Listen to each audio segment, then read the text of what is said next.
Assalamualaikum warahmatullahi wabarakatuh. Anak-anak ustazah, apa kabarnya semua?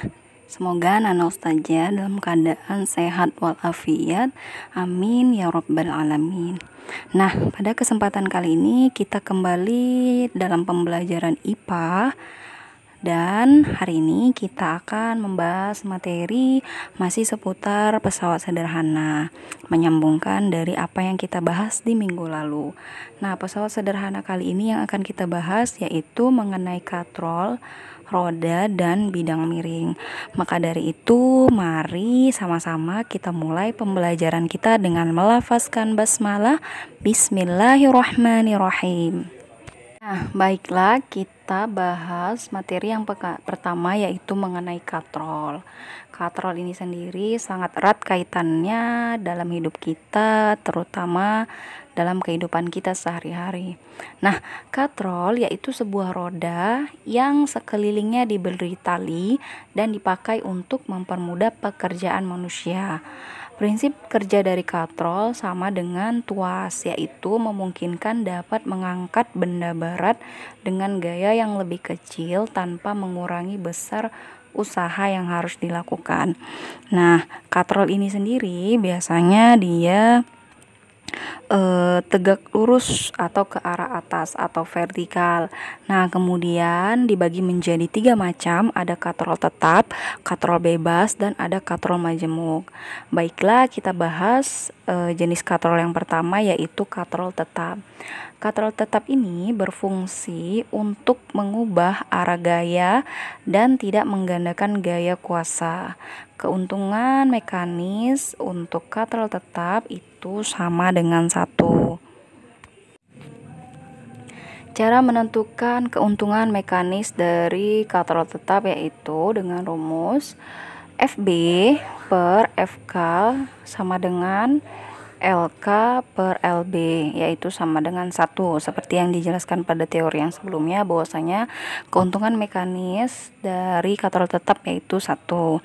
Nah, FB di sini adalah gaya beban satuannya Newton, kemudian FK gaya kuasa dengan satuan Newton, dan LK lengan kuasa dengan satuan meter, serta ada LB lengan beban dengan satuan meter.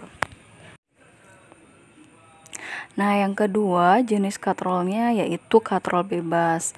Katrol bebas sendiri berfungsi untuk melipat gandakan gaya, sehingga apa? Gaya pada kuasa yang diberikan untuk mengangkat benda menjadi setengah dari gaya beban.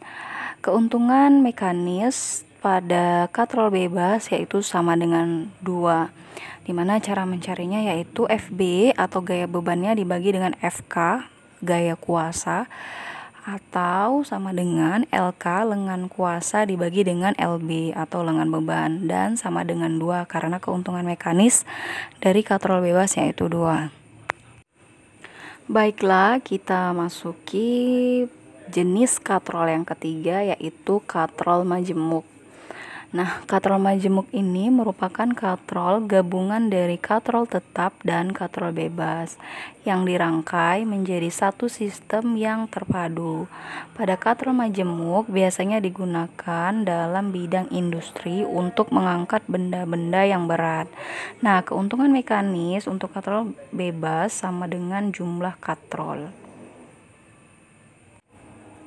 Nah, cara untuk menentukan gaya pada katrol majemuk yaitu setengah dikali W atau setengah dikali dengan berat bebannya.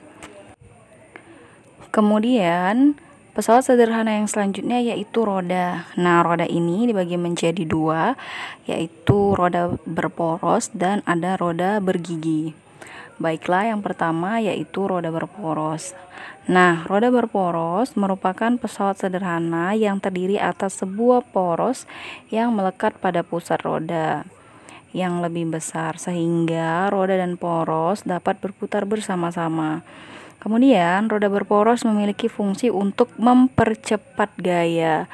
Contoh dari penerapan pesawat sederhana jenis roda berporos ini yaitu kursi roda, kemudian ban sepeda, ban mobil, serta sepatu roda. Selain roda berporos, ada juga jenis pesawat sederhana yang selanjutnya, yaitu roda bergigi. Nah, gear merupakan salah satu contoh dari pesawat sederhana yang termasuk ke dalam roda bergigi. Nah, keuntungan mekanik pada gear sering disebut sebagai kecepatan rotasinya atau kecepatan berputarnya. Nah, besar kecepatan rotasi relatif sepasang gear dapat kita ketahui dengan menghitung jumlah gear pada masing-masing gear. Nah, semakin banyak jumlah gigi pada gear penggerak, maka semakin kecillah kecepatannya, kecepatan rotasinya.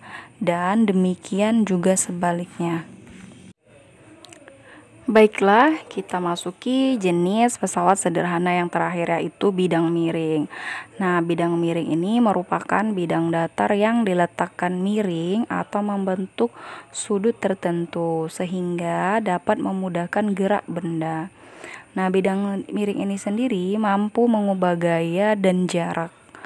Jadi contoh penerapan dari bidang miring yaitu pada tangga, kemudian skrup, kemudian ada pisau, kemudian ada juga papan yang kita gunakan untuk menaikkan benda berat ke atas truk. Nah, biasanya papan tersebut pastinya lah akan membentuk bidang miring dan akan mempermudah kita dalam memindahkan benda ke atas truk. Nah, cara menghitung keuntungan mekanis dari bidang miring yaitu KM sama dengan W per F atau S per H, di mana KM merupakan keuntungan mekanisnya, W itu berat bebannya dengan satuan Newton, F itu gaya bendanya dengan satuan Newton, kemudian S panjang lintasan, dan H tinggi dari bidang miringnya. Tentu saja kita perhatikan sisi tegaknya.